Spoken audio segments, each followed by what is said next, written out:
ঠান্ডা পড়ে যায়, একটু চালাও না গো। ও মা, তোমাকে চায়ের কথা বলেছিলাম, বানাতে বানিয়েছো? হ্যাঁ হ্যাঁ, চা বানাইছি। ওকে দাও চাটা। দেবো, দাঁড়াও বাবা।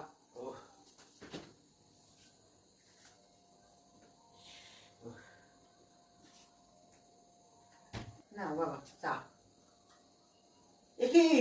ও, এখন ঠান্ডা চা গরম চা চালাম, ঠান্ডা চা দেবেন কেন? ও বাবা, তা আমি যে চা করি, যদি চাটা নষ্ট হয়ে যায় বাবা, ওই জন্যই আমি ফ্রিজে রেখেছি চাটা। এ তুই শীতে খাও বাবা কাঁপছি, গরম চা, চাটা। গরম চা চাইলাম, ঠান্ডা চা দিলেন। ও, কি যে বলবো আপনাকে। ওহ, আপনার কি মাথা খারাপ হয়ে গেছে নাকি? শীতে আমি কাঁপছি, গরম চা চাইলাম, আপনার মাথা খারাপ করে দেবেন? আপনি খারাপ হবেন না আমার হবে? এত ঠান্ডা চা দিয়েছেন, গরম চা চাইলাম। কেন, চাটা ভালো থাকবে বলে আমি ফ্রিজে রাখলাম, যদি নষ্ট হয়ে যায় সেই ভয়তে। সত্যি পাগল আপনি, একটা পাগল শাশুড়ি পেয়েছি, আমার মাথা খারাপ হয়ে গেল।